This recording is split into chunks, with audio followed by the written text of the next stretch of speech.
ወገንም ሀገርንም ተባብረን እንታደግ። እንደ ዜጋ ለሁሉም ኢትዮጵያዊ የቀረበ የሰብአዊ ድጋፍ ጥሪ። በደቡብ ኢትዮጵያ በሰው ሰራሽና በተፈጥሮ አደጋ አሳሳቢ ችግር ላይ የወደቁ ወገኖቻችን የእኛን የድጋፍ እጅ በመጠባበቅ ላይ ናቸው።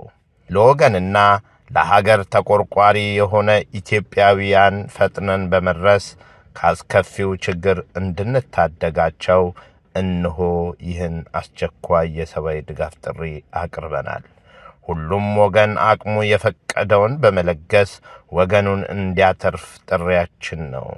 አዘጋጅ ዓለም አቀፍ አስተባባሪ ግብረ ኃይል። ሰላም ጤና ይስጥልን ተመልካቾቻችን፣ እንደምን ዋላችሁ እንደምን አመሻችሁ። ከአንከር ሚዲያ ዝግጅት ክፍል የአክብሮት ሰላምታችንን እናቀርባለን።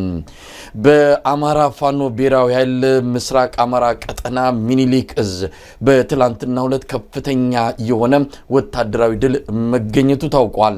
ይህ ወታደራዊ ድል በተመለከተ የተለያዩ መረጃዎች እየወጡ ይገኛሉ። ድሉን አስመልክቶ ወታደራዊ ባለሙያዎችም እንደገለጹት ከሆነ የአብይ አህመድ አገዛዝ በአማራ ክልል ቆይታው የሚያበቃበት ጊዜ ሩቅ እንደማይሆን ድሉ ትልቅ ነው ሲሉ ነው በመግለጽ ላይ የሚገኙት። በአማራ ክልል በተለይም በወሎ በተከናወነው ወታደራዊ ተጋድሎ የአማራ ፋኖች ከፍተኛ የሆነ ድል ከመቀዳጀታቸውም በላይ በርካታ አካባቢዎችን በቁጥጥራቸው ስር ማድረጋቸውን ነው ያገኘነው መረጃ የሚያመለክተው። ይህ በእንዲህ እንዳለ ጀነራል አበባው ታደሰ የጦር ኃይሎች ምክትል ኤታ ማዦር ሹም በአማራ ክልል የሰራዊቱ ቆይታ እያበቃ ነው፣ ለሌላ ግዳጅ ሰራዊቱ የሚወጣ በመሆኑ የአማራ ክልል ምስለኔው አስተዳደር በአስቸኳይ ዝግጅት አድርጎ ክልሉን ከመከላከያ ሰራዊት እንዲረከብ በማግባባት ስራ ላይ መጠመዳቸውን ነው በተገኘው መረጃ ላይ የተገለጸው። በአማራ ክልል ስላለው ወቅታዊ ሁኔታ በማተኮር የተለያዩ መረጃዎችን ወደ እናንተ እናደርሳለን። ከአዲስ አበባ ወደ ተለያዩ አካባቢዎች የሚደረጉ ጉዞዎች በጸጥታ ችግር ምክንያት አዳጋች በመሆናቸው የኑሮ ውድነቱ በከፍተኛ ሁኔታ እየጨመረ መምጣቱን ነው ነዋሪዎች እየገለጹ ያሉት። በተለይም ወደ አሶሳ የሚደረገው ጉዞ በመዘጋቱ ከሰሞኑ ከፍተኛ የሆነ ችግር ውስጥ እንደገቡ የአዲስ አበባና በቀጠናው አካባቢ የሚገኙ ነዋሪዎች እየገለጹ መሆናቸው ነው በአዲስ አበባ የሚገኝ አንድ ሚዲያ የገለጸው። ስለ ኢትዮጵያ ወቅታዊ ሁኔታ በተለያዩ መረጃዎች በማስደገፍ ከእናንተ ጋር ቆይታ የሚያደርገውን የአንከር የመረጃ ክፍለ ጊዜ እንድትከታተሉ እንጋብዛለን። እኔ መሳይ መኮንን እንደዚሁም ገለጣው ዘለቀ በጋራ ከእናንተ ጋር እንቆያለን። መልካም ጊዜ።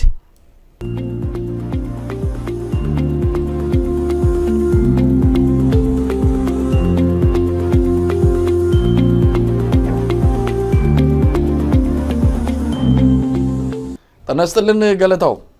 ጤና ይስጥልን መሳይ፣ እንደምን አመሸ?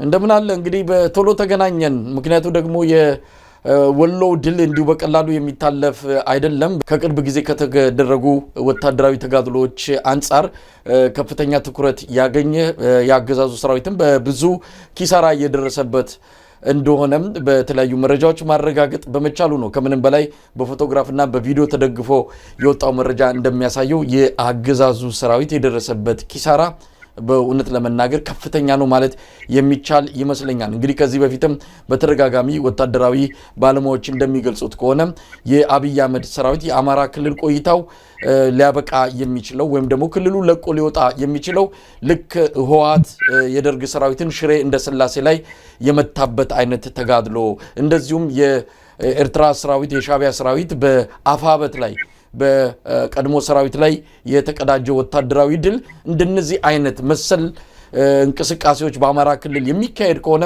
የአብይ አህመድ ሰራዊት የአማራ ክልል ቆይታው የሚጠናቀቅ ይሆናል ሲሉ ይገልጹ ነበር። ምናልባት ያን ያህል እንኳን ወታደራዊ ድል ተገኝቷል ባይባልም በወሎ ተገኘ የተባለውና በትላንትናው ዕለት የተመዘገበው አሁንም ድረስ ውጊያዎች እየተካሄዱ ነው ያሉት ከፍተኛ እንደሆነ ነው የሚገለጸው። ሞርታሮች፣ ትልልቅ ከባድ መሳሪያዎች የተገኙበት ድል ነው። ከ437 በላይ የአብይ አህመድ ወታደሮች ተደምስሰዋል። ከ150 በላይ በምርኮ ተይዘዋል። ከ200 ያላነሱ ከጥቅም ውጪ ወጥተዋል። ለዚህ ላይ ዘርዝሮ ለመግለጽ የሚያስቸግር ወታደራዊ ጥጥቆችና የተለያዩ መሳሪያዎች ጥይቶች እንደዚሁ በቁጥጥር ስር መደረጋቸውን ነው እየሰማን ነውና ከፍተኛ ድል ነው ገለታው። እንደው ይህንን ድል በተመለከተ የተለያዩ አስተያየቶችን እየሰማን ነው። ምን አልክ አንተ ልክ ይህንን ድል ስትሰማ? እኔ ይህንን ድል ስሰማ መሳይ ከዚህ ከምርኮ ቆጠራው ባሻገር አንድ ከፍ ያለ ምልክት አለው፣ የሚናገረው ነገር አለ። በተለይም የመንግስትን ፕሮፓጋንዳ በመስበር ረገድ መንግስት በቅርብ ጊዜ ወዲህ ፋኖን በተመለከተ በየሚዲያው ሲናገር የምንሰማው ከዚህ በኋላ እንደውም ወታደር አያስፈልግም፣ ሰራዊቱ ሊወጣ ይችላል፣ በአካባቢ ጥበቃ በአማራ ክልል ባለው የራሱ ፖሊስ በምን ሊስተናገድ የሚችል ነው፣ እዛ ቁመና ላይ አድርሰነዋል ሲሉ ነበር የነበሩትና ዛሬ የታየው ይሄ ሚሊተሪ ድል ይህንን ፕሮፓጋንዳ ዶጋመድ ያደረጋል እና ሌላ ነገር ነው ማለት ነው እየሆነ ያለው። መንግስት ከሚናገረው ባሻገር ሌላ ነገር ነው። ጨርሰነዋል፣ እየለቃቀምነው ነው ያለነው የሚለው ነገር ውሸት እንደሆነ በአደባባይ በቴሌቪዥን የቀረበበት ሁኔታ ነው ያለውና አንዱ ትልቁ ድል ይሄንን ፕሮፓጋንዳ መምታቱ ነው። ሁለተኛው የተያዙትን ሰዎች ቪዲዮውን ዝም ብያተኩር ያይነበረ መሳይ የተማረኩትን ወታደሮችና በጣም የተጎሳቆሉ ልጆች ናቸው። ወታደሩ እነዚህ ሰዎች መቼም ራንደምሊ የተገኙ ናቸውና አጠቃላይ ስዕሉ ያሳያሉ ምን ያህል የደቀቀ ወታደር እንደሆነ። በእድሜያቸው በጣም ህፃናት አሉበት፣ ልጆች የሆኑ የሰለቹ እንደሆኑ፣ ሞራላቸው የተነካ እንደሆነ፣ የደቀቁ የተጎሳቆሉ እንደሆነ የሚያሳይ ነው። ወታደሩ እንደዚህ ነው የሆነው መሳይ። የታችኛው ወታደር ሰሞኑን አሁን በድግስ ላይ ነው ያለው የአብይ አህመድ ሰራዊት ከላይ ያሉት ማለት ነው ጀነራሎቹ ሹመት በሹመት 60 ስንት ጀነራል እየተባለ እነሱ አምሮባቸዋል። ግን ተመልከተው ልጆቹ ወታደሮቹ ግን በጣም የተጎሳቆሉ ናቸው። ያሳዝናል ወንድሞቻችን መሳይ። እና ይሄ ነው እንግዲህ በብዙ ሺህ የሚቆጠረው ወታደር በመቶ ሺህ የሚቆጠረው ወታደር እንደዚህ የተጎሳቆለ ወታደር ነው ማለት ነው። ምግብም እንኳን በደም የሚቀርብላቸው አይመስሉም። ተመጣጣኝ እንደ መንግስት ወታደር የተያዙም አይደሉምና ይሄ የሚያሳየው ፈርሷል ማለት ነው። ፋኖ ተጠናክሮ ብዙ በመማረክ ወታደራዊ ድሉን በማጠናከር እነዚህ ነው ወንድሞችም ነፃ ማውጣት ያለበት እንደሆነ ነው የሚያሳየው። ሌላው እንደው ያስተማረኝ ነገር መነቃቃትን እና ይሄ መተባበርን በደንብ የሚያመጣ ይሄ መልእክት ይሄን መለከት ይዞ የመጣ ነው ይመስለኝ መሳይ። አሁን መነቃቃት አማራ ውስጥ ይታያል በቅርቡ ከፍተኛ መነቃቃት። ይሄ ሚሊተሪ ድል ይዞት የሚመጣው መነቃቃት አለ። በአካባቢው የታጠቁም ከዚህ በፊትም ፋኖን ያልተቀላቀሉ እንዲቀላቀሉ የሚያደርግ ነቃበል የሚል የአማራን ህዝብ ድብ በል እንግዲህ የበቃል የሚል አይነት መልእክት የሚያስተላልፍ ሆኖ ነው ያየሁት እኔ። እንግዲህ የተለያዩ ባለሙያዎችንም አነጋግረናል ከጉዳዩ ጋር በተያያዘ ለአንከር ሚዲያም እንደዚሁ በወታደራዊ ጉዳዮች ላይ የሚያማክሩትንም ከፖለቲካም አንጻር ይሄ እንዴት ይታያል የወሎ ድል እንዴት ይታያል የሚለውንም ነገር እንደዚሁ ስንወያይ ነበርና በተለየ ሁኔታ ተመልክተውታል። እውነት ለመናገር መነቃቃት ያልከው በሚገባ ወቅቱን የሚገልጽ ነው። የአማራ ህዝብ ትግል በተለይ በፋኖ የሚመራው የአማራ ህዝብ ትግል በተወሰነ ደረጃ የሆነ መቀዛቀዝ አለ። በአንዳንድ ወገኖች የሚነገሩትና መሬት ላይ ባለው ሁኔታ እንደዚሁ ፋኖዎች እንደ በፊቱ በውጊያ ሞራልም ሆነ በተለያየ መልኩ ትግሉን እንደ ከዚህ ቀደሙ እየመሩት አይደለም የሚል የተወሰነ አስተያየት ይሰጥ ነበርና ያንን አስተያየት በሙሉ ድባቅ የመታ ነው።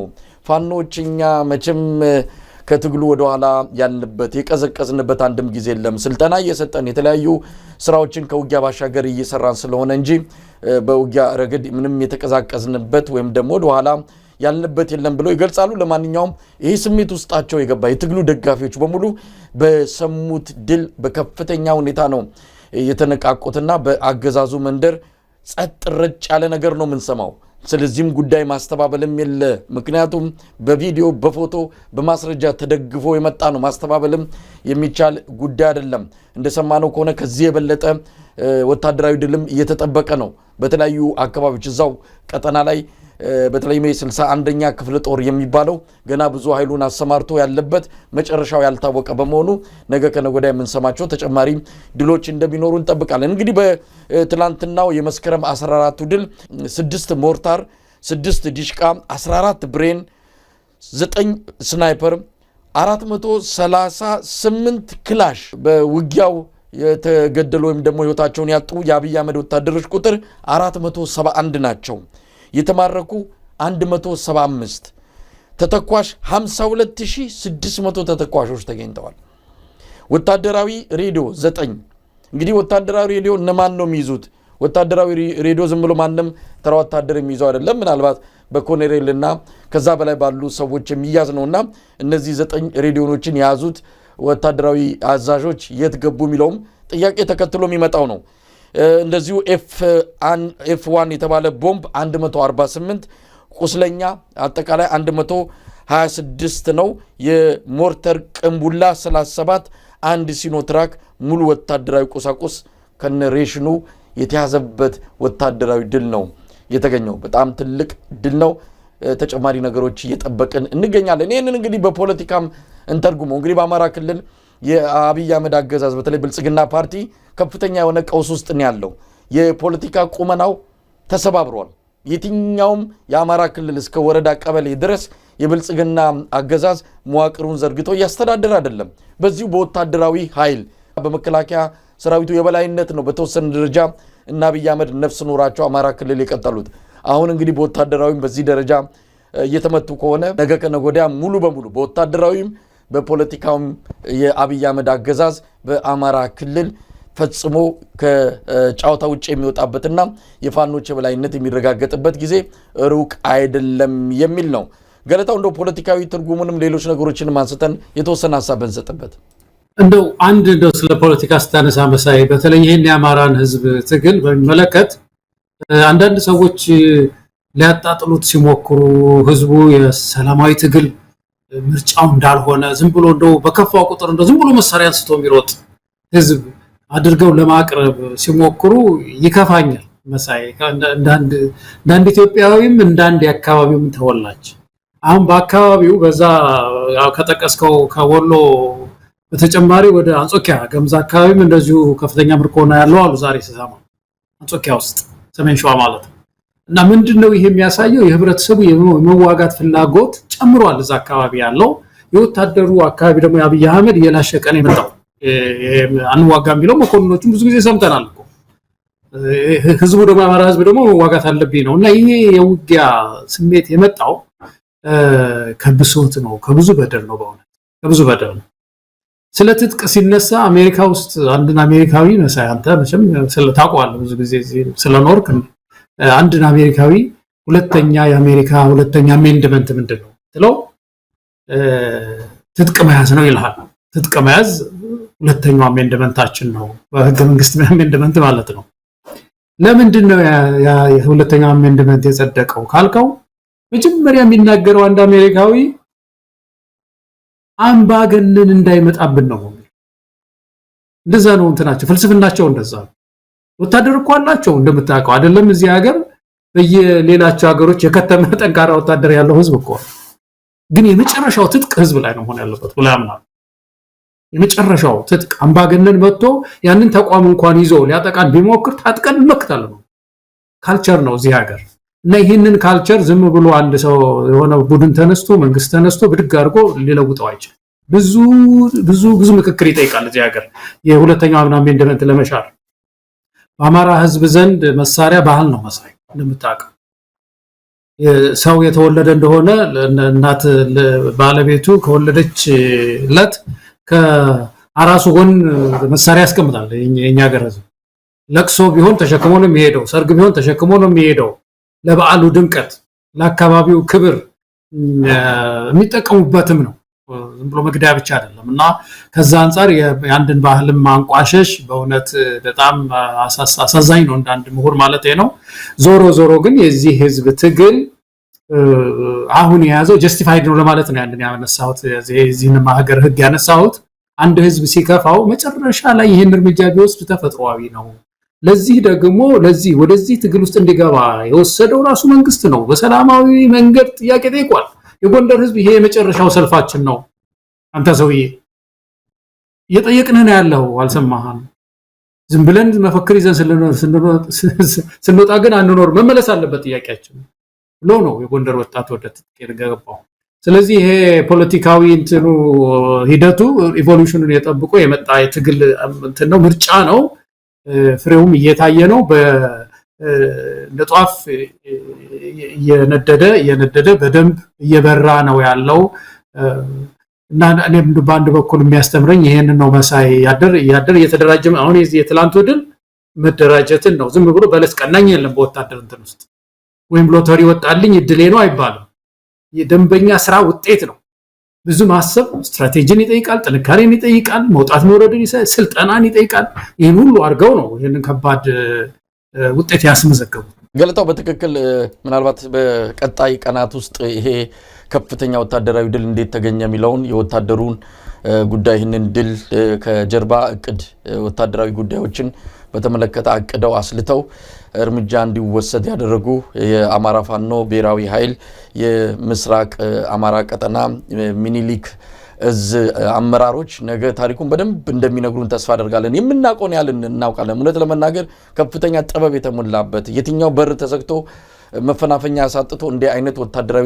ድል እንደሚገኝ አስቀድመው አጥንተው ወረቀት ላይ ጨርሰው ወደ ተግባር የለወጡት በመሆኑ ዝም ብሎ በቀላሉ የተገኘ ድል አይደለምና ይሄንን ነገር ከነጎዳ የሚተረክልን ገድሉ በደንብ የምንሰማው እንደሚሆን እንጠብቃለን በነገራችን ላይ አላለቀም ጦርነቱ አሁንም ከዚህ የላቀ ድል እንጠብቃለን ብለዋል ገለታው ከዚሁ ጋር ተያይዞ ምክትል ኤታማዦር ሹሙ የጀነራል አበባው ታደሰ ሰሞንኛ ሩጫንም እንዲሁ በዚህ አጋጣሚ መጥቀስ የሚገባን ይመስለናል ሰሞኑን ደብረ ብርሃን አካባቢ የአድማ በታኝና የመከላከያ ሰራዊት እርስ በርሳቸው ተላትመው በርካታ ኃይሎች ከሁለቱም ወገን መሞታቸውን መረጃዎች ያመለክታሉ ይህንንም በተመለከተ በተለያዩ ሚዲያዎች መረጃው ሲሰራጭ ቆይቷል ሁለቱ የአገዛዙ ጥምር ኃይሎች ባደረጉት የእርስ በርስ ውጊያ ከፍተኛ ቁጥር ያለው ሰራዊታቸው ነው ያለቀውና የቆሰለው ያንን ለመፍታት በዛውም በአማራ ክልል በተለያዩ አካባቢዎች በመዘዋወር በክልሉ ያለው የመከላከያ ሰራዊት ሚሽኑን አብቅቷል ለሌላ ግዳጅ ለትልቅ ግዳጅ አሉ ያ ትልቅ ግዳጅ ምን እንደሆነ በግልጽ አልተናገረም ምናልባት የኤርትራ ጉዳይ ከሆነ እሱንም ሰሞኑንም ስንነጋገር ነበር ለማንኛውም የጀነራል አበባው ታደሰ ሰሞኑ የኮምቦልቻና ደብረ ብርሃን ቆይታ ነገ ከነጎዲያ ወደ ባህር ዳር ሌሎች አካባቢዎች ይሄዳል ተብሎ ነው የሚጠበቀው ዋናው ዓላማ የክልሉ መንግስት ባለስልጣናት እንዲዘጋጁ የመከላከያ ሰራዊት አስረክቦ ሊወጣ ነው ለትልቅ ግዳጅ እየተዘጋጀ ስለሆነ የጸጥታውን ቁጥጥር ኃላፊነት ተረከቡ የሚል ማሳሰቢያ ለመስጠት እንደሆነ ነው የሰማ ነው ከአንድ ሳምንት በፊት ይህንኑ በተመለከተ የአማራ ክልል ምስለኔ አስተዳደር ባለስልጣናት በቅርቡ የክልሉን አጠቃላይ ሰላም ኃላፊነት የደህንነትና የጸጥታ ቁጥጥር በእጃችን እናስገባለን መከላከያ ሰራዊቱ ሀገራዊ ጉዳዩን በመወጣት ወደ ሌላ ሚሽን ይሄዳል የሚል እንዲሁ ዝም ብሎ ባዶ ስብከት ሲሰብኩ ቆይተው ነው እንግዲህ አበባው ታደሰም የሚያጠናክርና ትክክለኛ መሆኑን የሚያረጋግጥ እንቅስቃሴና መልእክት ይዞ ወደ አማራ ክልል እየተዘዋወረ ያለው ገለታው ምን ተይዞ ጉዞ ይሄው እየሰማን እኮ ነው እንኳን ከክልሉ ሊወጣ ቀርቶ ይሄን ሁሉ እሳት ለኩሶ እዚያም የአማራ ህዝብን አደጋ ላይ የጣሉ የሉና አደጋዎችን የፈጠረ መከላከያ ሰራዊት ዝም ብሎ መውጣት የለም ምንም ይሄ በዚህ በኩል እነሱም የሚያውቁት ይመስለኛል ዝም ብለን እንወጣለን አይደለም ከዚህ በኋላ በአማራ ክልልም ሆነ በአጠቃላይ የኢትዮጵያ የጸጥታ ሁኔታ ላይ አብይ አህመድ ብቻ የሚወስነው አይደለም ብዙ ኃይሎች ተፈጥረዋል ኳሷ በአብይ አህመድ እግር ስር ብቻ አይደለችም ሌሎችም ወሳኝ ኃይል ሆነው መጥተዋል ስለዚህ ዝም ብሎ አማራ ክልል እንደገቡ ዝም ብሎ መውጣት የለም አበባው ታደሰ ሄዶ እንደሚናገረው አይደለም መግባት ቀላል ሊሆን ይችላል መውጣት ግን እጅግ ከባድ እንደሆነ ነው የተረዱትና እንዴት አድርጎ ሊወጡት ነው እንደ እውነት የሚሉትን ያደርጋሉ ወይስ ሌላ ተጨማሪ አጀንዳ ሰጥተው በዚህ ደግሞ የተወሰነ ጊዜ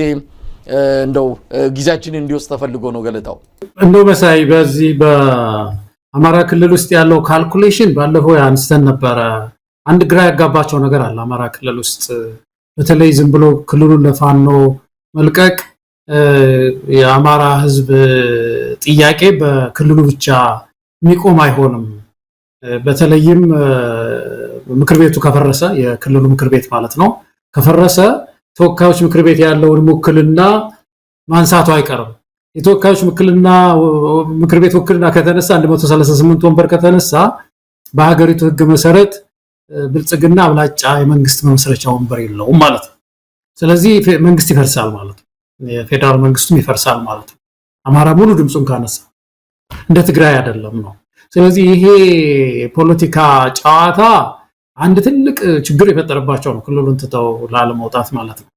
እንግዲህ ከዛ ባሻገር ግን ለጊዜው ዝም ብሎ ክልሉን ለቀነው ወተን ይሄ የተወካዮች ምክር ቤት እንዳለ እየቀጠለ ክልሉን በክልል ደረጃ ብቻ የሆነ ተቋም ፍጠሩ ለማለት የሚል አካሄድ ደግሞ ሊያመጡ ይችላሉ። ይሄ ተወደው የሚመርጡት አይደለም፣ በግድ በሽንፈት ሊመርጡት የሚችሉት ሊሆን ይችላል። እንግዲህ ይሄ ጉዳይ ከመጣ ፋኖ ይሄንን በአንድ አቅጣጫ ሊያጠናው ይገባል። ምን አይነት እርምጃዎች መውሰድ አለብኝ የሚለው ላይ ፋኖ ቁጭ ብሎ ማጥናት አለበት። የሽግግር ፍኖተ ካርታ ማውጣት አለበት። የክልሉ ምክር ቤት ምን አይነት ቅርጽና ምስል እንደሚኖረው አሁን ይሄ ፋኖ አንድነት ከተወለደ በኋላ ኢሚዲየትሊ ዋናው ስራቸው ይሄ ነው የሚመስለኝ መሳይ ቁጭ ብለው ቶሎ ሽግግሩ ምን አይነት ነው ኮምፖዚሽኑ ምንድነው የሚለውን ነገር በጣም ካጠኑበት ነው የአማራ ህዝብ ትግል ፍሬ የሚያፈራው። ስለዚህ በዛ ደረጃ ነው። ከዛ ባሻገር ግን ይሄ በኤርትራ በኩል ጦርነት ሄዳለሁ ምናምን የሚለው አማራን ትቶ አማራን ሳያሰልፈው ትግራይን ሳያሰልፈው ኦሮሞን ሳያሰልፈው ምን አይነት ውጊያ ሊያደርግ እንዳሰበ ይሄ ሰው እግዚአብሔር ብቻ ይወቅ ነው መሳይ። በጣም አስገራሚ ነገር እኮ የትኛውም ድሎቻችን ከጎረቤት ሀገር ጋር ታግለን ከሌላም ሀገር ጋር ከውጭ ትግል ታግለን ያሸነፍነው ኢትዮጵያውያን እነዚህ በተለይ እነዚህ ሶስት ህዝቦች ተባብረው ያመጡት ድል ነው። ያድዋ ድል እንደዛ ነው። የካራማራው ድል እንደዛ ነው። ህዝብ ሆ ብሎ ወጣ። በመንግስቱ ኃይለማርያም ጊዜ የካራማራው ድላችንም ሆ ብሎ ወጣ። አማሮች ተነሱ፣ ኦሮሞዎች ተነሱ፣ ትግራዮች ተነሱ፣ በሙሉ የደቡብ ህዝብ ወንድም እህቶቻችን ተነሱ፣ ጋምቤላው ተነሳ። እርስ በርስ ተያይዘን ያመጣነው ድል ነው። እነዚህን በተለይ ሶስት ህዝቦች ትቶ አካኪ ዘራፍ ምን አይነት አስተሳሰብ እንደሆነ ሊገባን አይችልም። ግን መሳይ አሁን ምንድነው አንድ ደግሞ ሌላ ነገር አለ። አሁን የሚያደርገው ነገር እዚህ በየሚዲያው ላይ የሚደረጉ ውይይቶችን ይቀማሉ ይመስለኛል መሳይ። እዚህ አንከር ሚዲያ ላይ የሚደረገው ለምሳሌ ባለፈው ጊዜ የዚህ እንደ ኃይል አማራጭ ምንድነው የኒውክሊየር መገንባት አስፈላጊ ነው የሚል ነገር ተነሳ። በማግስቱ ፕሮጀክት አድርገው አነሱ። ፕሮጀክታችን ነው ምንድነው የኒውክሊየር እንገነባለን ብሎ አሁን ምን ሊያደርጉን ነው ማለት ነው? ጩኸት ቀምተው ወስደው እንገነባለን አትገነቡትም፣ እንገነባለን አትገነቡትም እያሉ ሙግት ልናደርግ ነው መሳይ። በዚህ የህብረተሰብ ጥያቄ፣ የሐኪሙ ጥያቄ፣ የአስተማሪው ጥያቄ እንዲዘነጋ ለማድረግ እየተጠቀሙበት ነው ያሉት እና ይሄ ወደብ ጥያቄ፣ የኒውክሊየር ቦምብ ጥያቄ፣ የኒውክሊየር ግንባታ ጥያቄ፣ ሌሎች ጥያቄዎች ሁሉ ማደናበሪያ ሆነዋል። አሁን ለጊዜው ከዚህ በፊት ያሰለቹን ረገብ ብለው አሁን ስንዴ ሰምተን አናውቅም። ስንዴ ፖለቲካ አሁን ትተውታል። መስክ ነበር አንድ ሰሞን ያሰለቹን ታስታውሳለህ? መስክ እንትን ይለጥፋሉ። ስንዴ አለ የለም፣ ወጥቷል አልወጣም፣ ኤክስፖርት ተደርጓል ተደረገው ነበር ሙግታችን። አሁን እሱን እንትን ብለውት ያባይ መጣ። እሱ ላይ ሲያስደንሱ ህዝቡን ቆዩ። አሁን ደግሞ ሌሎች ናቸው። በነገራችን ላይ ጋዝ መስከረም ላይ አልነበረም የተባለው? አሁን እንሸጣለን የተባለው ነገር ምን እንደሆነ አላውቅም። ሌላ ቦታ እንዳልወስድህ። ለማናቸውም ግን መሳይ ይሄ ጉዳይ ኢትዮጵያውያን በየጊዜው በተለይ ይሄን የቀይ ባህርን ጉዳይ መጫወቻም የፖለቲካ መጫወቻም ስለሆነ ኢትዮጵያን መንቃት አለበት። አው እንግዲህ አበባው ታደሰ የአማራ ክልል እዚህም እዚያም እያደረገ ያለው እንቅስቃሴ ከዚህ ከሰራዊቱ ከአማራ ክልል ይወጣል ሳይሆን ለሌላ ግዳጅ እየተዘጋጀ ስለሆነ እናንተ ተረከቡት የሚል ነው። እንግዲህ የአማራ ክልል ባለስልጣናት እንኳን አይደለም የክልሉን ጸጥታ እና አጠቃላይ የሰላም ሁኔታ ሊቆጣጠሩ ይቅርና የራሳቸውንም የቤተሰባቸውንም ደህንነት መቆጣጠር ያልቻሉ በካምፕ የሚኖሩ ከባህር ዳር መውጣት የማይችሉ ቤተሰቦቻቸውን ጨምሮ ጠቅልለው ጓዛቸውን ጠቅልለው ከመከላከያ ሰራዊት ጋር በሄደበት ሁሉ አብረው የሚንቀሳቀሱ እንደሆነ ይታወቃል። እንደው እንኳን አይደለም ክልሉን ለመቆጣጠር እንደው ራሳቸውስ ወጥተው በሰላም ይገባሉ ወይ? ይህንንስ ማረጋገጥ ችሏል የሚለው ጥያቄ በሰፊው ሊነሳ ይችላልና ኢትዮጵያ ሕዝብ በዚህ በመንግስት ተራና ሐሰተኛ ፕሮፓጋንዳ ብዙም አይኑን ከጀመረበት ትግል እንደማይነቅል ተስፋ የሚደረግበት ብቻ ሳይሆን በመሬትም ሰው ይሄንን ነገር በደንብ የተረዳውና ያወቀው ጉዳይ ስለሆነ የና አብይ አህመድ በዚህም በዛም የሚያደርጉት መወራጨት ዋጋ ያስገኝላቸው አይደለም። እንዳልከው የሚያመጡት አጀንዳ ሁሉ እየመከነ እየረከሰ ነው። ስንዴው አሉ የስንዴውም ቀደም ሲል እንዳልከው ውሃ በልቶታል። ግድቡ አሉ የግድቡ ጉዳይ አመቱን ሙሉ እየጮህልን ይቀጥላል ብለው ነበረ ግን አልተቻለም ያው ግድቡ አንድ ሰሞን አስጮሁት በሰልፍም የተወሰኑ አካባቢዎች ሞከሩ ጉብኝት ይደረጋል በየቦታው የሚመጡ ኢትዮጵያውያን ወደ ግድቡ እየሄዱ ይሄን አጀንዳ እስከ ሚቀጥለው ህዳር ወር ድረስ ይዘነው እንዘልቃለን አሉ ካሁኑ ተረስቷል በፊትም ሰው ጉዳይ ያለም የለም እኛው ሚዲያ ላይ ስላለንና ሶሻል ሚዲያ ላይ ባሉ አንዳንድ የብልጽግና ዲጂታል ሰራዊት አካላት በእነሱ አማካይነት ነበር ጩኸቱ የደመቀው አሁን ረገብ ብሏል ከግድቡ ወደ ወደቡ አሉ ወደቡ ላይም እንደዚሁ አለቆቻቸው ቆንጠጥ ሲያረጓቸው አጀንዳውን ሁሉ ትንሽ ቀዝቀዝ ያደርጉ እንደመጡ እያየን ያለነውና እንዳልከው የጋዙም ጉዳይ ዝም ብሎ አየር ላይ የተነነ ነው ምናልባት ከዚህ በኋላ ምን አይነት አጀንዳ አብይ አህመድ ይዞ ይመጣል የሚለው አብረን የምናየው ነው 5 አጀንዳዎች አዘጋጅቶ ነበር የመጣው ወደቡ ግድቡ የጋዝ ጉዳይ የማዳበሪያ ጉዳይ እንደዚሁ ምርጫ 2018 የምክክር ኮሚሽኑ አጀንዳ ነበረ እነዚህን ይዘን አመቱን ሙሉ ህዝቡን ያደነቆርን ያደነዘዝን በፕሮፓጋንዳ ማለት ነው እንቀጥላለን ብለው ነበር ገና አንድ ወር ሳይሞላቸው ሁሉም አጀንዳዎች ውሃ እየበላቸው ነውና ለአብይ አህመድ ጥሩ ጊዜ አይደለም ለማንኛውም የህዝብ ንቅናቄ ይመጣል ሁሉ ነገር ወደፊት በቀጣይ የምናየው ነው እንግዲህ ደሞዝም የሚከፍል ከሆነ ብዙ አጠራጣሪ ነገሮች አሉ አሁን መስከረም መጨረሻ ላይ የተባለውን ደሞዝ የሚከፍል ከሆነ እናያለን ለመክፈል በጣም እየተሯሯጠ ነው ሰሞኑን የኢኮኖሚና ፋይናንስ ልማት ሚኒስትሩ አህመድ ሺዴ አደባባይ ወጥቶ አረ እንከፍላለን ማን ነው አትከፍሉም ያላችሁ ብሏል እስቲ የትግራይን ጉዳይ ከዚህ ጋር እንየው አንዱ የጦርነቱ አቅጣጫና ጦርነት እያንዣበበ ነው የሚል ስጋት በብዙዎች ዘንድ እየተነሳ ያለው ትግራይ ውስጥ ነው ሰሞኑን አሁን በስልጣን ላይ ያሉት ሌተናል ጀነራል ታደሰ ወረደ አንድ ነገር ተናግሯል የፌደራሉ መንግስት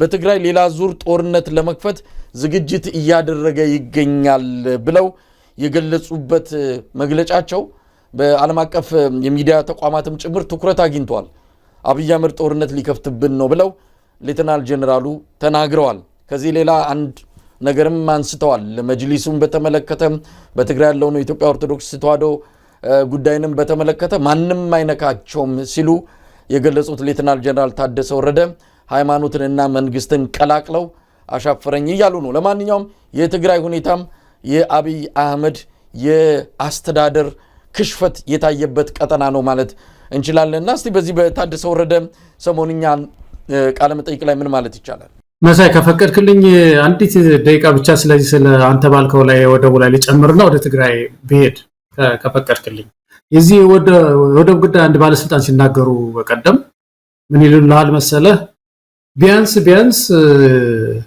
የዓለም አቀፍ አጀንዳ አድርገነዋል ወደብ ማለት ኢትዮጵያ የባህር በር ያስፈልጋታል የሚለው ነገር ዓለም አቀፍ አጀንዳ ሆኗል ሲሉ ሰሙ በጥሩ አጀንዳ አድርገውታል እኮ ልክ ናቸው እውነት ነው የጸጥታው ምክር ቤት አጀንዳ አድርጎ እኮ ተቀምጧል በኤምኦዩ በኢትዮጵያ እና በሶማሌላንድ ኤምኦዩ ምክንያት የጸጥታው ምክር ቤት አጀንዳ አድርጎ ቁጭ ብሎ ውሳኔ አስተላልፏል የውሳኔው ቃል ጉባኤ የሚነበበው ደግሞ ምንድነው ያለው ኢትዮጵያ ተንኳሽነቷን ማቆም አለባት መመከር አለባት የሚል ውሳኔ ነው የተላለፈው አዎ ቻይናም አጀንዳው አድርጋ ደብዳቤ ጽፋለች ለኢትዮጵያ አፍሪካን ዩኒየን አጀንዳው አድርጎታል እውነት ነው አጀንዳው አድርጎ ቻርተሩን ልትጥሽ ነው ኢትዮጵያ እንደው መቀመጫችን ሁሉ ሊዛወር ይችላል የሚል ስብሰባ አድርጎ ነው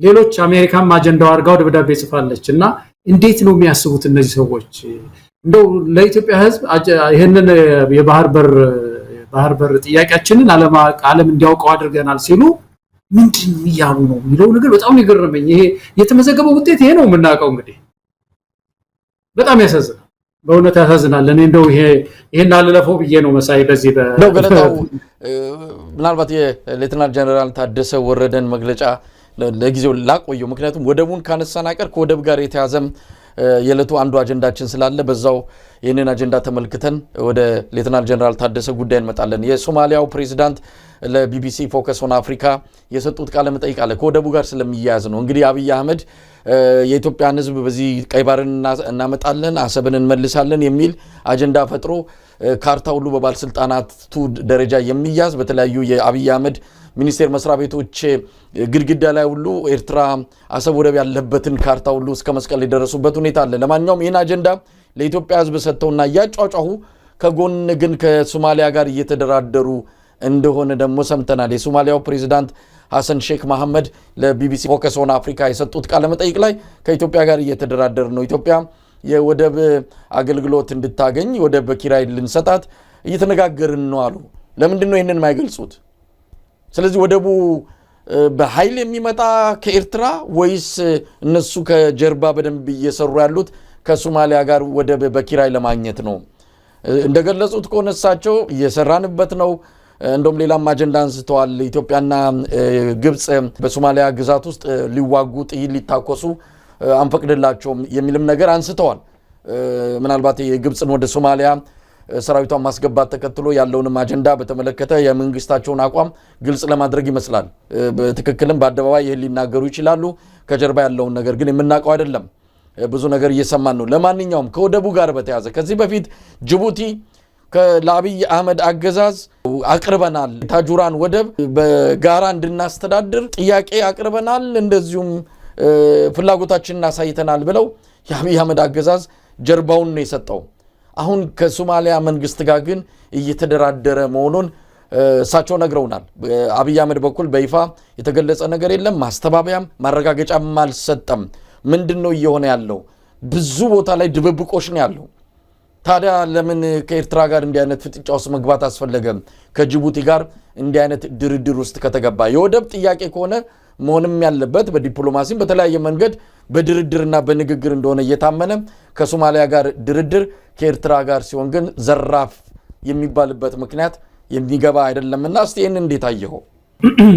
አይ ቲንክ አሁን ይሄኛው አጀንዳ እንኳን የሚመስለው በዚህ በኤርትራ በኩል ያለው ሁኔታ የሚገፋ አይመስልም። አሁን ባለው ሁኔታ በተለይ እነዚህ ሀያላን ሀገራትም ደግሞ ማስጠንቀቂያም እየሰጡ ስለሆነ ተደናግጧል። አብይ ቶሎ ነው የሚደነግጠው። በተለይ እና አሜሪካ እና እንግሊዝ እንደው ትንሽ ድምጻቸውን ሲያሰሙ ቶሎ የመደንገጥ ነገር አለውና እንግዲህ ይሄን የኢትዮጵያን ሕዝብ ለማታለል መሳይ አሁን በሶማሌ በኩል እንደዚሁ ደግሞ እንደዚሁ ለኪራይም ቢሆን አንድ የተወሰነ ቦታ በሶማሌ በኩል ተገኘ በሚል ይሄን የባህር በር ሩጫ የሰሞኑ ሩጫ ለማስተንፈስ ለማስቀየስ ሊጠቀሙበት የሚሞክሩ ነው የሚመስለኝ። ከዛ ባሻገር በሶማሌ በኩል በተለይ በአሁኑ ሰዓት በዚህ ሰዓት ምንም አይነት ዘለቂታዊ የሆነ ስምምነት ለማድረግ የሚያስችል በቁርጭምጭሚቱ የጸና መንግስት የላትም። ሶማሌ እንደሚታወቀው የተመረጠ መንግስት የለም። የተመረጠ መንግስት ስለሌለ በምርጫ ማለት ይሄ አንድ ሰው አንድ ድምጽ በሚለው ምርጫ ላይ ገና አልደረሰችም ሶማሊያ እንደሚታወቀው። ያ መንግስት መጥቶ በፌደራል መንግስቱ ስር ያሉት ስድስቱም በተለይ ሶማሌላንድን ጨምሮ ነው ስድስት የምንለው ስድስቱም ድምጻቸው አንድ ሆኖ ሲወስኑ በወደባቸው ጉዳይ ላይ ሲወስኑ ሊሆን የሚችል ነው ወደፊት ሶማሌ ስትጠናከር ማለት ነው። ያን ጊዜ ኢትዮጵያ መንግስት በዛ በኩል ውሃ ካገኘ ተፈራርሞ በሊዝም በምን ሊያደርግ ይችላል። አሁን ያለው ስልጣን ላይ ያሉት ሰው ቢሰጡ እኮ ጁባላንድ እኮ ነገር በጥይት ልታባረው ትችላለች ከዛ አካባቢ ወይም ደግሞ አንዱ ስቴት ዞር በሊል ይችላልና ምንም የረጋ ነገር የለም እዛ። ግን ይሄ ሰው የዚህ የቀይ ባህሩ ጉዳይ ከከሸፈበት እዚህ ያገኘው ብሎ ሄዶ ባንዲራ ሰቅሎ ወይ ደግሞ የሆነ ስምምነት ተፈራረም እንደ ኤምኦዩ አይነት ማለት ነው ተፈራረምን ምናምን ብሎ ኢትዮጵያን ህዝብ ለማደናገር ሊጠቀምበት ይችላል። ፌል ስለሚያደርግ ማለት ነው። በዚህ በኤርትራም በኩል ያለው በየትኛውም በኩል ያለው ፌል ስለሚያደርግ ከዛ ውጪ ግን ኢትዮጵያ የባህር በራሁን አልተቸገረችም። መሳይ እንደሚታወቀው አሁን የተቸገርነው እኛ የምንከፍለው ብር ብዙ ነው። ስለዚህ ለወደፊቱ በዚህ መቀጠል አንችልም እንጂ መውጫ መግቢያ መተንፈሻ አላጣን።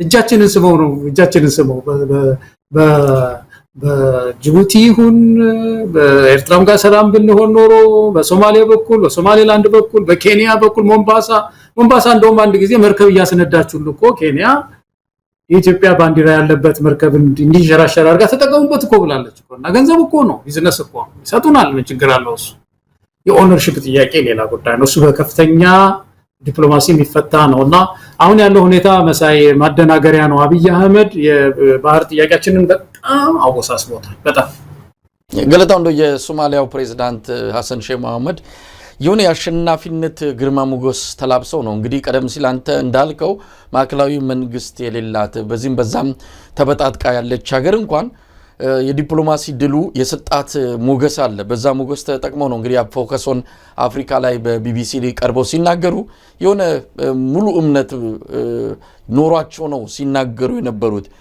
አዲስ አበባ መጥተው ባለፈው በምርቃቱ ፕሮግራም ላይም እንደዚሁ በጣም ዘና ብለው ነገሮችን በሆነ በነበረው የዲፕሎማሲ መሻከር ውስጥ ምንም መንገራገጭ ሳይከሰትባቸው ያችን የተበጣጠቀችና መረጋጋት የተሳናትን ሀገር የሚመሩ እኮ እስከማይመስል ድረስ ተዝናንተውና ተኩራርተው ነበረ ሲንቀሳቀሱ የነበሩት። ባለፈው የቀድሞ የሶማሌላንድ ፕሬዝዳንት ሙሴ ቤሂ አሸናፊ የሆነችው ሶማሊያ ናት፣ ሶማሌላንድም ኢትዮጵያም በዚህ በሶማሌላንዱ የመግባቢያ ስምምነት ሂደት ውስጥ ተሸናፊ ሆነው ወጥተዋል፣ ሶማሊያ ግን አሸንፋለች ነው። ያ የአሸናፊነት ግርማ ሞገስ ነው የምናይባቸው። እንግዲህ ይህንን በአደባባይ ወጥተው ተናግረዋል። ድርድር ላይ ነን፣ ከኢትዮጵያ ጋር በወደብ ጉዳይ ላይ ድርድር ላይ ነን ብለዋል። እንግዲህ የኢትዮጵያ መንግስት የአብይ አህመድ አገዛዝ ስለዚህ ጉዳይ ምን ይላል?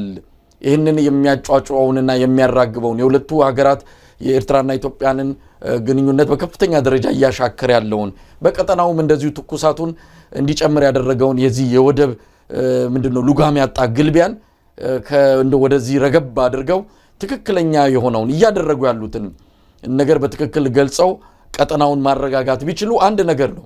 ግን የበለጠ እያጋጋሉት መሄዱን መርጠዋል። በተወሰነ ደረጃ የአሜሪካና የእንግሊዝ ማስፈራሪያና ማስጠንቀቂያ ግን ትንሽ ረገብ እንዲሉ አድርጓቸዋልና በቀጣይ ምናልባት በአደባባይ ወጥተው ሊነግሩን ይችላሉ ከሶማሊያ ጋር በጀርባ እየተደረገ ያለውን ድርድር በተመለከተ። ሶማሊያ ባለፈው ስንከታተል እንደነበረው መሳይ ሶማሊያ ያው መንግስት ከፈረሰ በኋላ ለመጀመሪያ ጊዜ ዓለም አቀፍ ሚዲያ ላይ መቅረብ የጀመረችው ስሟ መነሳት የጀመረው ኢትዮጵያ ከሶማሌላንድ ጋር ኤምኦዩ ስትፈራረም የተፈራረመች ጊዜ ፍረዱኝ ሉዓላዊነቴ ተነካ የሚል ክስ ከሰሰች ሶማሊያ። ይሄ ክስ እንድታንሰራራ አደረጋት። በተለይ የውስጡን መከፋፈል በሶማሊያ ውስጥ የነበረው የውስጥ መከፋፈል እያጠበበው መጣ እና የሆነ ዩኒቲ ተፈጠረ። ለተወሰነ ጊዜ ዓለም አቀፍ ሚዲያ በሰፊው አገኙ፣ ደብዳቤ አገኙ፣ የውቅና ደብዳቤ የሶማሌላንድ ወደ እናት ሀገርሽ ሄደሽ መፍትሄ አምጪ የሚል ሶማሌን በአጠቃላይ በዓለም አቀፍ ደረጃ ከወደቀችበት ብድግ የሚያደርግ የሚያነሳ በዓለም አቀፉ ማህበረሰብ እይታ ውስጥ የሚከት ሁኔታ የፈጠረው የኛ ኪሳራ የሶማሌ ይሄ የኛ ሰውዬ ያመጣው ጣጣ እና ባለውለታ ነው። አሁንም ግን የፖለቲካ ጨዋታ እየተጫወቱበት ነው ያለው። የሚገርም ነገር ናና ውሰድ አብይ አህመድን ማለት ምን ማለት ነው? አሁን በዓለም አቀፍ ስቴጅ ውስጥ ከዚህ በፊት ሶማሌላንድ ሄደው አብይ አህመድ ያንን ደብዳቤውን ቀደደና አሁን ከሶማሌ ጋር እየተወያየ ነው ያለው። ላትሰጠው ትችላለች እኮ ሶማሌ ወደው ላትሰጥ ትችላለች። ግን ምን እያደረገች ነው ያለችው? አሁን የፖለቲካ ካፒታሏን ከፍ እያደረገች እኮ ነው ያለችው። መሳይ ከያኛውን ክዶ የበፊት የነበረውን ስተቱን አርሞ ወደኛ መጥቷል። መጀመሪያ መምጣት የነበረበት በሶማሌ በኩል ነበረ። ያንን ትተነዋል፣ ይቅር ብለነዋል። አሁን እየመጣ ነው ያለው እያሉ ያጻፉ አርቲክል እየተጻፈ በዚህ ላይ እየተጫወቱበት ነው ያለው። ይሄን ሰውዬ መሳይ እና ነገ ይሄ ወደብ የሚገኛል ተብሎ አይደለም። በሶማሌ በኩልም ያልነው የጸጥታውን ጉዳይ የሚሆን አይደለም። ግን ለፖለቲካ ትርፍ እየተጠቀሙበት ነው ያሉት ማለት ነው። በጣም እንግዲህ ወደ ሌተናል ጀነራል ታደሰ ወረደ ቀደም ሲል ወደ ነካካነው ርዕሰ ጉዳይ እንመለስና እንግዲህ ቀደም ሲል እንዳልኩት በጣም ጠንከር ያለ አቋም ይዘው ነው ለዓለም አቀፉ ማህበረሰብ ጭምር እንዲደርስ መልእክቱ አድርገው የገለጹት። የፌዴራሉ መንግስት የአብይ አህመድ አገዛዝ ማለት ነው ጦርነት ሊከፍትብን ነው ሲሉ ነው ሌተናል ጀነራል ታደሰ የገለጹት። እንዴትና መቼ ዝርዝር ነገር የለውም። ያው ከዚህ ከፕሪቶሪያው ስምምነት ተግባራዊ አለመደረግ በራሱ ጦርነት ለመክፈት እንደመፈለግ አድርገው ለመግለጽም በተደጋጋሚ ሞከሩታል። አሁን ግን ግልጽ በሆነ ቋንቋ ፌዴራል መንግስቱ ጦርነት ሊከፍትብን ነው ብለዋል። ሌላም ቀደም ሲል የጠቀስኩት አለ የኦርቶዶክስ ቤተክርስቲያን ላይና የምንድነው መጅሊሱን ጉዳይ በተመለከተ በትግራይ ክልል ማንንም አይነካቸውም ሲሉ የገለጹበት ሁኔታ በራሱ ሰውየው መንግስትና እምነትን ሃይማኖትን ድብልቅልቁን ያወጡበት ሁኔታ ነው ያለው። ለማንኛውም ገለታው የትግራይ ሁኔታ እንዴት እያየው ነው? አንድ በትግራይ መዘንጋት የሌለበት ነገር አንድ ሰርኩላር ነው አይደል የሚባለው ደብዳቤ ተላልፏል ከፌደራል መንግስት። እንግዲህ ከፌደራል መንግስት አካሎች መካከል አንዱ ምርጫ ቦርድ ነው። ምርጫ ቦርድ ደብዳቤ አስተላልፏል። ያ ደብዳቤ በአስፈጻሚው መፈጸም አለበት እና ደብዳቤው ምንድነው የሚለው? ህወሓትን አፍርሻለሁ ከዛሬ ጀምሮ በቢሮ ያሉትን ዕቃዎች ሽጥ አስረክብና ለተለያዩ ድርጅቶች ይሰጥ ተብሎ ተወስኗል። ይሄ ውሳኔ መፈጸም አለበት። መሳይ የኢትዮጵያ መንግስት የአብይ አህመድ መንግስት እንደው ህጋዊ የሆነ አሰራር ከተከተለ ይሄንን ደብዳቤ ሽሮ ዝም ብሎ የፓርቲ ንክኪ ማድረግ አይችልም ከትግራይ ከህወሓት ጋር ማለት ነው። ስለዚህ አሁን ህወሓትን ወይ በቀጥታ ጦርነት ውስጥ ገብቶ ቢሮዎቹን ማሸግ ማስፈጸም አለበት ወይም ደግሞ በዚህ በአፋር በኩል በመናም በኩል አለ የሚባለው ሰራዊት ያስታጠቀ የደገፈ ሌላ ጦርነት ማምጣት አለ።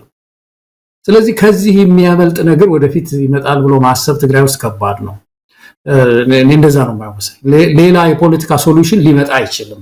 በተለይ ይህን ደብዳቤ ሊቀዱት አይችሉም። መቼም ጤነኛ ካልሆነ አፍርሶታል፣ የፈረሰ ነው፣ ሟምቷል እና እንደ አዲስ ድርጅትም መመዝገብ አይችልም።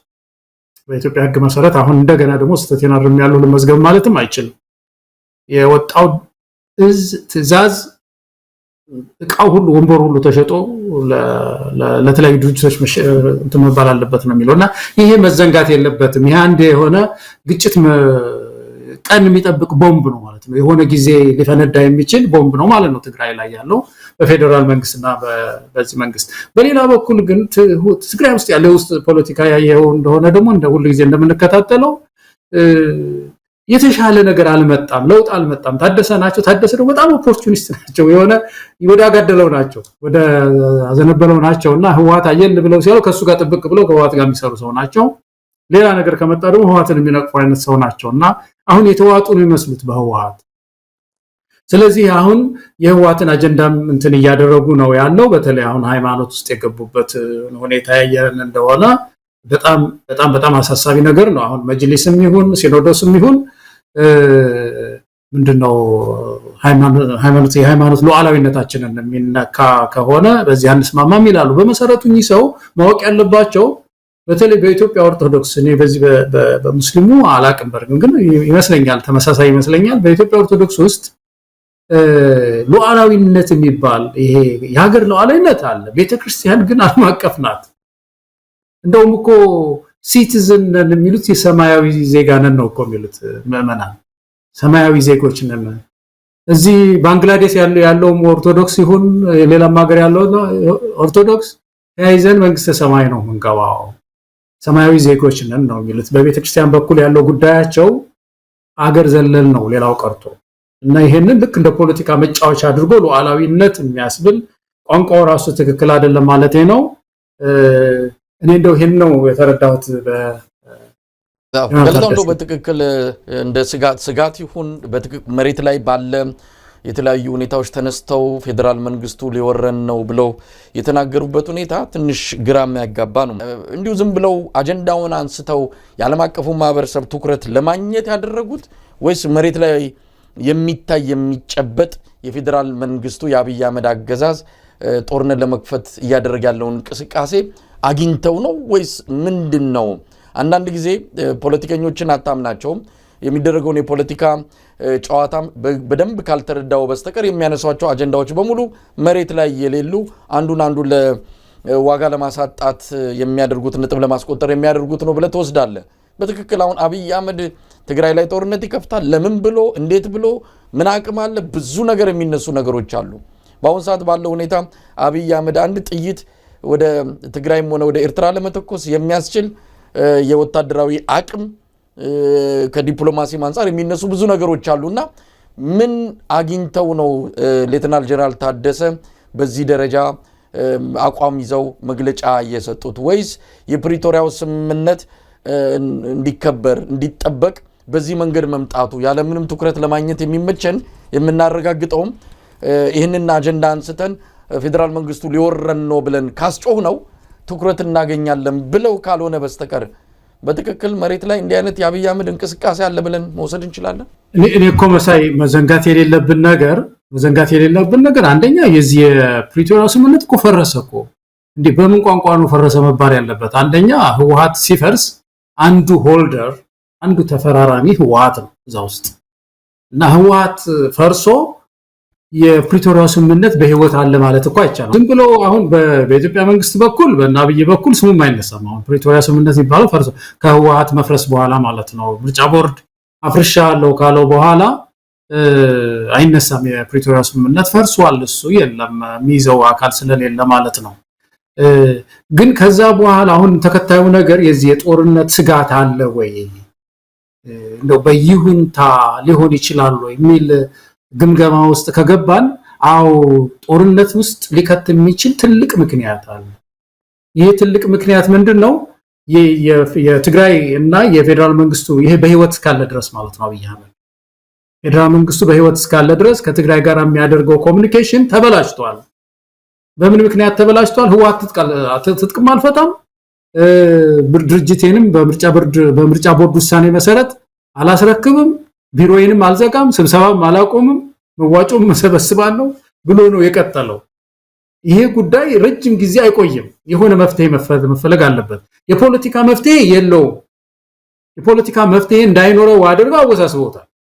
ቀደም ብሎም ወደዚህ ጉዳይ ውስጥ ከመግባት እንደ ህወሓትንም አፍርሻለሁ ዛሬ ከማለት የፖለቲካ መፍትሄ ፈልጎ ወደዛ እርምጃ መግባት ይቻል ነበር። ያን አላደረጉትም። ስለዚህ ከፖለቲካ መፍትሄ ከሌለው የምን መፍትሄ ነው ያለው? ያው የሚሊተሪ ሶሉሽን ነው ያለው ማለት ነው። ስለዚህ ቀን ነው የሚጠብቀው መሳይ አሁን የአብይ አህመድ ቀን ነው ለዛ ለትግራይ አካባቢ የሚጠብቀው እና ሁኔታዎች የተወሰኑ መመቻቸት ነገር ከተገኙ ከህወሓት ጋራ ግጭት ውስጥ አይገባም ማለት ያስቸግራል። ከዚህ የተነሳ የኢትዮጵያ ህዝብ የትግራይ የአማራ ሌሎች ህዝብ የኢትዮጵያ ህዝብ አጠቃላይ እጅ ለእጅ ተያይዞ እንዲህ በየክልሉ ያለውን ኪሳራ መመከት ካልሆነ በስተቀር ነገ የሆነ ነገር ሊደበድብ ይችላል፣ የሆነ ነገር ሊያደርግ ይችላል የሚል እምነት ነው ያለኝ። ገለታው እንደው ከዚሁ ከትግራይ ጉዳይ ጋር ሳንወጣ በኢትዮጵያና በኤርትራ መካከል ያለው ውጥረት እንግዲህ በየጊዜው እየጨመረ መጥቷል። ወደ መሬት ይወርዳል አይወርድም ሌላ ጉዳይ ነው። በሳውዲ አረቢያ የኢትዮጵያ አምባሳደር ሌንጮ ባቲ አንድ ትንታኔ ይዘው ብቅ ብለዋል። የትንታኔያቸው መነሻ የችግሩ ዋነኛ መንስኤ የባህር በር ጥያቄ ብቻ ሳይሆን በህወሓት ውስጥ ባሉ ጠንካራ መስመር ተከታዮችና በኤርትራ መንግስት መካከል የተፈጠረው ያልተጠበቀ ጥምረት ነው ሲሉ ገልጸዋል። ውጥረቱን ያመጣው የባህር በር ፍላጎት ብቻ አይደለም፣ በእነዚህ በሁለት ኃይሎች መሃል የተፈጠረው ያልተጠበቀ ጥምረት ነው ቀጠናውን ወደ ግጭት ሊወስደው የሚችለው የሚል ነገር አንስቷልና አንድ የተናገሩት አለ። አምባሳደሩ የግጭቱ ፊውዝ ያለው መቀሌ ውስጥ ነው ሲሉ ገልጸዋል። ምናልባት ይህንን ሰምተው ይሆናል ሌተናል ጀነራል ታደሰ ወረደ ፌደራል መንግስቱ ጦርነት ሊከፍትብን ነው ያሉት። የዓለም አቀፉ ማህበረሰብ ትኩረቱን በአሰብ ወደብ ላይ ብቻ ማድረጉ የግጭቱን ትክክለኛ ምንጭ እንዲስት እያደረገው እንደሆነ ነው እንግዲህ በጽሁፋቸው ሌንጮ ባቲ የገለጹትና እንግዲህ ሌንጮ ባቲ ማን እንደሆኑ ያው የሚታወቅ ነው። የቀድሞ የኦዴግ የኦሮሞ ዲሞክራሲያዊ ግንባር አመራር አባል የነበሩ አብይ አህመድ ወደ ስልጣን ሲመጣ ጓዛቸውን ጠቅልሎ አዲስ አበባ የገቡ ከዛም በአምባሳደርነት ሳውዲ አረቢያ አሁንም ድረስ ያሉ ናቸው። ከዛ በፊት በህዝብ ተወካዮች ምክር ቤት ነበሩ። ከዝርፊያና ከተለያዩ ጉዳዮች ጋር ተያይዞ ስማቸው በጣም የሚጠቀስ ግለሰብ ናቸው። እዚህ አሜሪካ አምባሳደር ለመሆን ሙከራ አድርገው ግን የአሜሪካ መንግስት ፍቃደኛ አልሆነ። ምክንያቱም እዚህ አሜሪካ ነዋሪ በነበሩ ጊዜ የፈጠሩት የተለያዩ ወንጀሎች ወይም ደግሞ የሚጠይቁባቸው ወንጀሎች ነበሩ። እነዛ ወንጀሎች ባሉበት ሁኔታ የአሜሪካ መንግስት አምባሳደር አድርጎ ሊቀበላቸው እንደማይችል በመጥቀሱ የእሳቸው አምባሳደርነት ተሽሮ ነው እንግዲህ አሁን ያሉት አምባሳደር ብናልፍ አንዱዓለም የመጡት። እኚህ ሰው ናቸው እንግዲህ ጽሁፍ የሚጽፉት። እንግዲህ በመንግስት ቁመና ሆነው ይሁን ራሳቸውን ብቻ ወክለው የሚታወቅ ነገር የለም። የግጭቱ መንስኤ ስለ አሰብ ብቻ የተነሳው አጀንዳ አይደለም። የባህር በር ጉዳይ ብቻ አይደለም እዛ አካባቢ ውጥረቱን ያነገሰው። አንድም በህወሓትና በኤርትራ ኃይሎች መሃል የተፈጠረው ጥምረት ነው። የዛ ጥምረት ዋና ሴሉ ፊውዙ ያለው ደግሞ መቀሌ ነው እያሉ ናቸው እንግዲህ አምባሳደር ሌንጮ ባቲ። እንግዲህ ይሄኛው ደግሞ ትንሽ ለየት ያለ ተረክ ነው። በትርክት ሆኗል። ብቻ አንድ ስታነብ ይሄንን ነገር የሚታየኝ ምንድን ነበር መሳይ ሰውየው በቃ የፖለቲካ ሶሉሽን በቃ የሚሞክር አይደለም ጨርሶ። ቁጭ ብሎ ማሰብ ማለት ነው። ቢያንስ ቢሮ ውስጥ ቁጭ ብሎ 15 ጊዜ ማሰብ 20 ጊዜ ማሰብ 1000 ጊዜ ማሰብ የለም። መፍትሄ ይመጣል ብሎ አያስብም ማለት ነው። ስለዚህ የሆነ ጥምረት አለ ማፍረስ አለብን በድሮን እዚህ አካባቢ የሆነ ችግር ተፈጥሯል አይደለም ፖለቲካ መፍትሄ ያለ መነጋገር ያለ ጊቭ ኤንድ ቴክ ያለ ነገሮች ሁሉ እየከረሩ በድሮን የሚፈቱ አድርጎ የሚያስብ ሰው ላይ ነው ያለነውና ነውጤ ነው በቃ አብይ አይደል ነውጤ አህመድ ቢባል የተሻለ ይመስለኛል ስሙ ራሱ ነውጤ ደስታ የሚባል አንድ መጽሐፍ ትዝ ይለኛልና እንደዚህ ነውጠኛ ነው በቃ አሁን በህይወቱን ስታየው በሙሉ በስልጣን ላይ ያለባቸው ጊዜያት ከመጀመሪያዎቹ ወራት በኋላ ያሉትን ያየህ እንደሆነ በቃ ኦሮሞ ክልል ነውጥ ነው በነውጥ ነው ሊፈታ የሚሞክረው አማራን በነውጥ ነው የሚፈታው ትግራይ ነውጥ በነውጥ ነው ወደ ሪጅን ሄድን እንደሆነ በነውጥ ነው ኤርትራ ጋር ነውጥ ነው ዛሬ የሶማሌው ፕሬዝዳንት ከተናገሩት አንዱ ተመልከት ግብጽና ኢትዮጵያ እዛ ሶማሌ ውስጥ ሊዋጉ ይችላሉ የሚል ስጋት ተፈጥሯል እና እኛ ምድር ላይ አይዋጉም ያሉ ሲናገሩ ነበር ዛሬ የሶማሌው ፕሬዝዳንት ነውጥና ውጊያ ነው ነውጤ ነውና እኔ እዚህ አካባቢም ትግራይም አካባቢ ያለው በዛም ይምጣ አሁን ሌንጮ የተነተኑትን በዛም ይሁን በዚህ ወደቡንም ምክንያት አድርጎ ይሁን የሁለቱን ጥምረት አድርጎ ይሁን ብቻ የመፍትሄው ሐሳብ ግጭት ነው እንግዲህ ሚሊተሪ ሶሉሽን ነው የወታደራዊ እርምጃ ነውና በዛም ማለት በዚህ ጥቃት ሊኖር ነው የሚችለው ማለት ነው መሳይ ገለታው እንግዲህ ሌላው ለናነሳ በአጀንዳ ደረጃ ያዝነው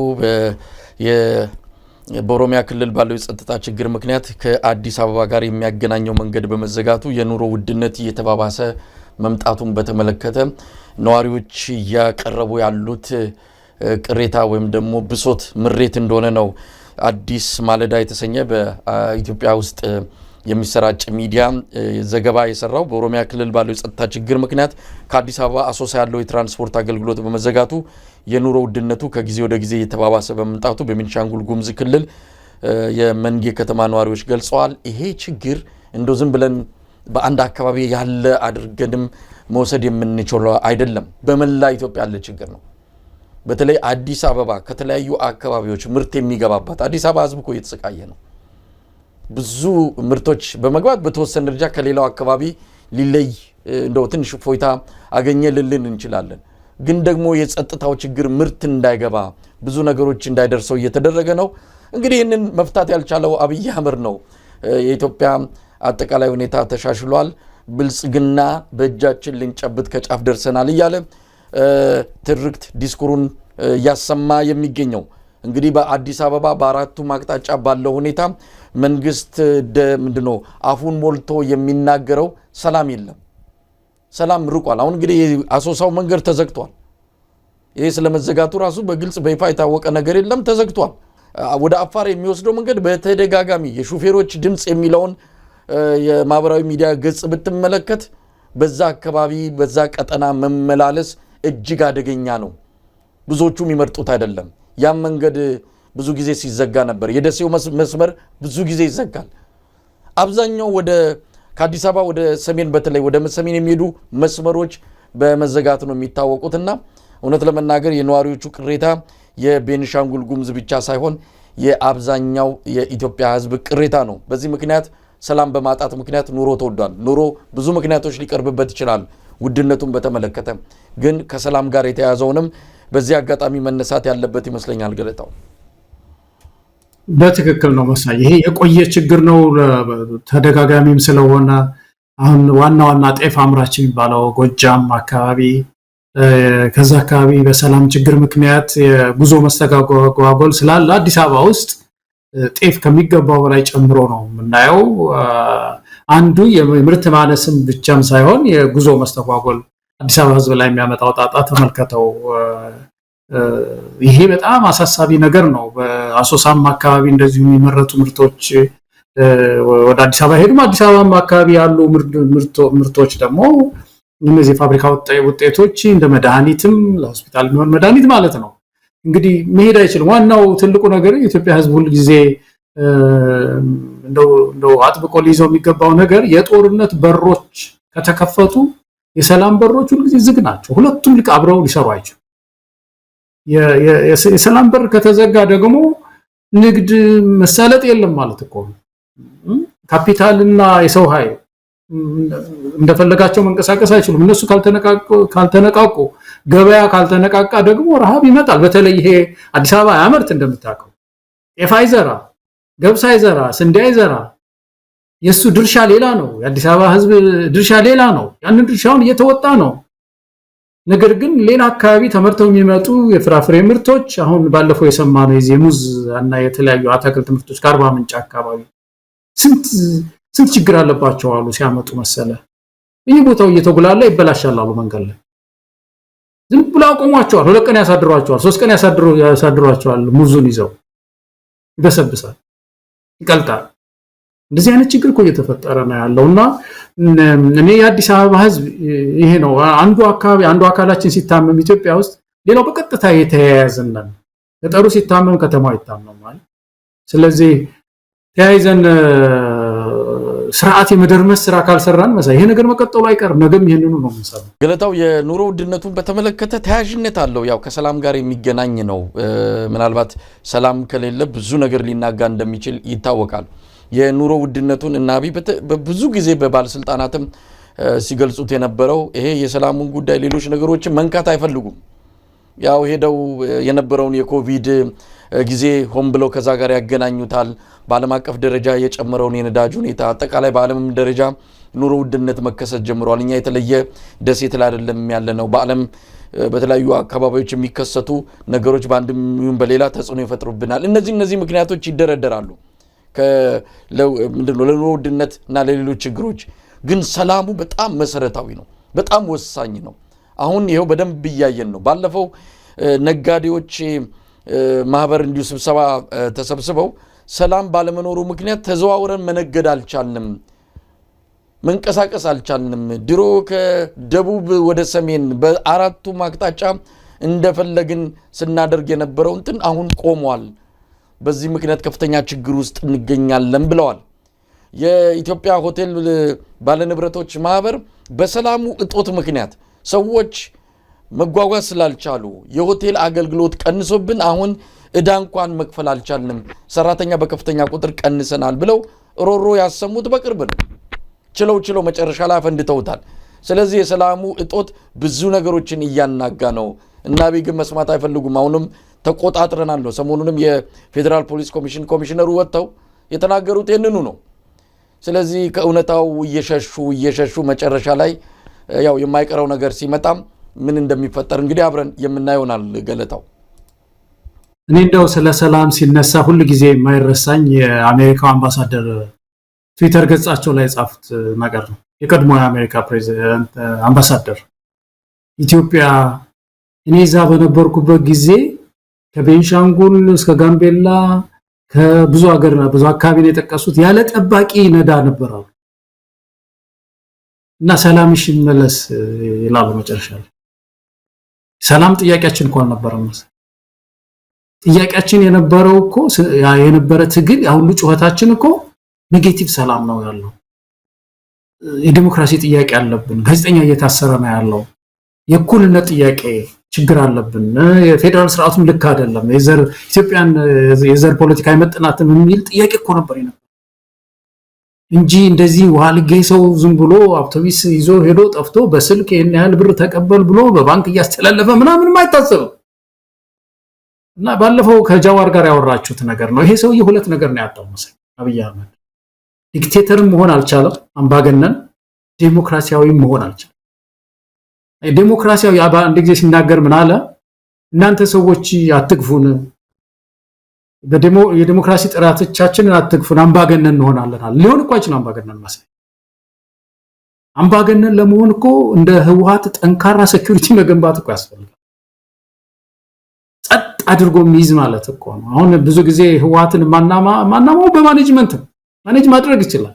ሊድ ማድረግ ነበር ያቃተው ህወሓት። ዘመኑን የዋጀ የፖለቲካ አስተሳሰብ ይዞ ሊድ ማድረግ ከፊት መቅደም አልቻለም እንጂ ማኔጅ አድርጎት ነበር አካባቢው። ሪጅኑን በአጠቃላይ ማኔጅ ያደርግ ነው እና ይህን ሁሉ ነው ያጣ ነው። ስለዚህ ነው እኮ እንደው የትልቅ ጉዳይ ሀገራዊ ኪሳራ ሊያስተባብረን ይገባል። ምንም አይነት የፖለቲካ ልዩነት ሊኖረን አይገባም። ከዚህ ውርደት እንደው መላቀቅ አለብን በጋራ ታግለን።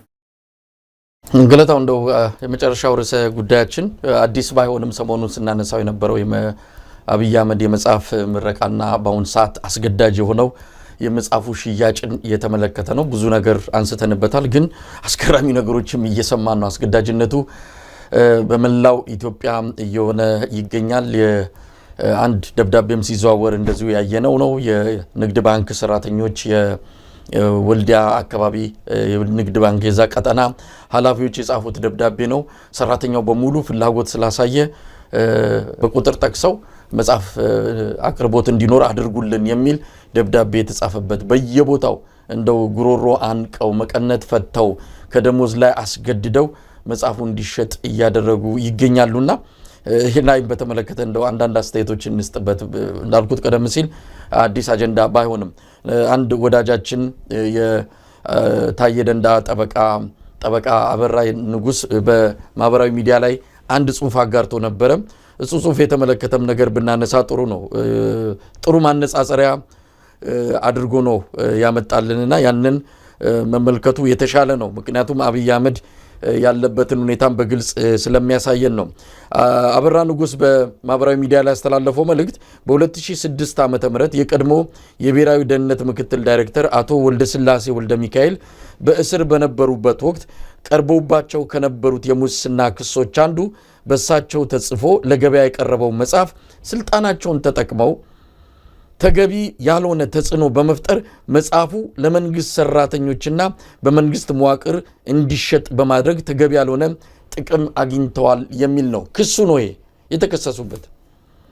አሁን የመደመር መንግስት የሚለውን የአብይ አህመድን መጽሐፍ በመንግስት አመራሮችና መዋቅር በኩል እንዲሸጥ እየተደረገ ያለው አካሄድ ስልጣንን ያለ አግባብ ከመገልገል የሙስና ወንጀል ድርጊት አንጻርስ እንዴት ይታያል ብለው ይጠይቃል አበራ ንጉስ። ተገቢ የሆነ ጥያቄ፣ በጣም ወሳኝ የሆነ ጥያቄ ነው። የብልጽግና መሪዎች ይህንን ሊመልሱት ይችላሉ ወይ? አብይ አህመድ ይህን ልትመልሰው ትችላለህ? ህዝቡን በዚህ ደረጃ አስገድዶ መጽሐፉን እንዲገዛ ለማድረግ መዋቅሩን ተጠቅሞ በሰፊው በዘመቻ መልክ የገባበት ሁኔታ እጅግ አሳፋሪ፣ አስነዋሪ፣ አሁን እንግዲህ ከህግም አንጻር ካየነው የሚያስጠይቅ እንደሆነ ነው እንግዲህ ጠበቃው በጻፉት ጽሁፍ መረዳት የቻልነው። ይሄ አንድ ነገር ነው። መለስ ዜናዊ ጽፈዋል አይደለም? አንድ መጽሐፍ በስማቸው ሲመረቅ ሁሉ ተመረቀ የሚባል ነገር እኔ አልሰማሁም። እንደዚህ እንዲህ ብለዋል ምን ተብሎ እንግዲህ አምባገነን ተሰሚነት የነበራቸው ተጽዕኖ የነበራቸው ሰው ናቸውና እንደው ምን ያህል ልክ የሌለው አምባገነን ሰው እጅ ላይ እንደወደቅን እኮ ነው የሚያሳየው። መሳይ በህወሓት ጊዜ አንድ ትግል ትዝ ይለኛል። ያስተማሪ ሆኜ ስልጠና ካልተሰጣችሁ ተባለኛ ፍሬሽ ነን ወጣቶች ምናምንና ስልጠና መንግስት እየመጣ የብልጽግና እንደምን ነው ኢህአዴግ ያሰለጥነናል ነበር እዛ ኮተቤ ኮሌጅ ውስጥ የሚያሰለጥኑን። ያን ጊዜ ምን የሚል ተቃውሞ ተነሳ? ኢንዶክትሪኔሽን ማጥመቅ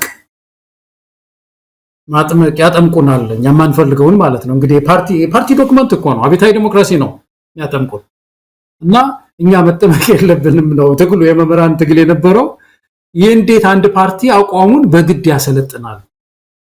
ይህንን ፓርቲ የኔን ፓርቲ አቋሜን ተቀበሉ እያለ ሲቪል ሰራተኛውን ሁሉ እንዴት ያጠምቃል?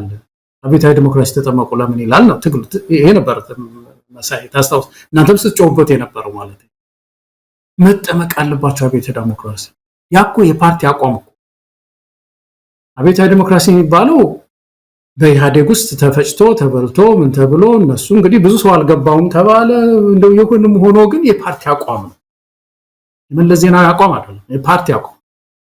አንድ ፓርቲ ሌላውን ህዝብ ይሄ የገባኝ ነው ብሎ መጫን የለበትም፣ ማጥመቅ የለበትም። ፓርቲው አቋሙን ይዞ ይቀጥልና ህዝብ ከመረጠው ይምረጠው እንጂ በእንደዚህ አይነት መንገድ ርዕዮት አይሰርጽም ነበር ትግላችን።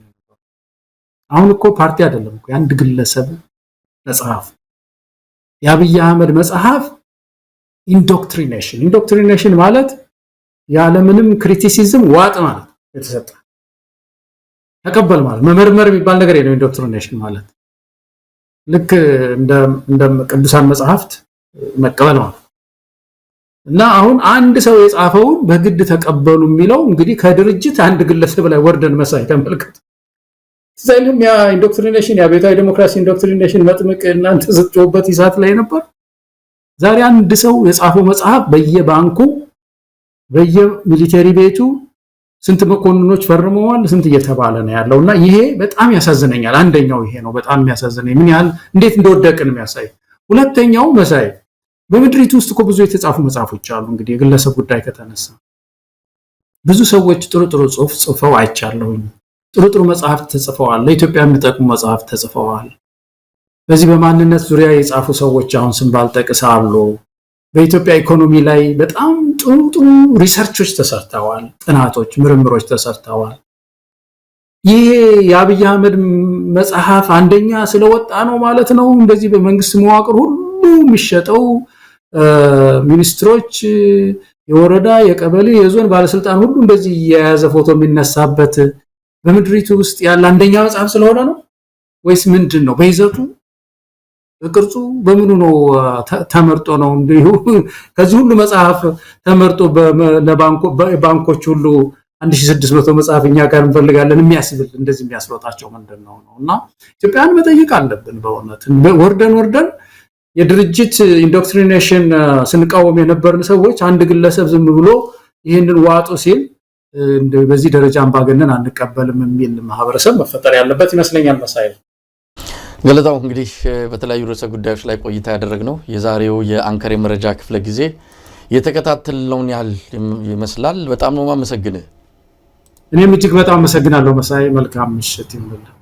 ተመልካቾቻችን በዚሁ የዛሬውን የአንከር የመረጃ ክፍለ ጊዜ አጠናቀን ለነገ ቀጠሮ በመያዝ እንሰናበታችኋለን። እኔ መሳይ መኮንን እንደዚሁም ገለታው ዘለቀ በጋራ በመሰናበት ለዛሬ አብራችሁን በመቆየታችሁ ምስጋናችን እናቀርባለን። ኢትዮጵያ በክብር ለዘላለም ትኑር።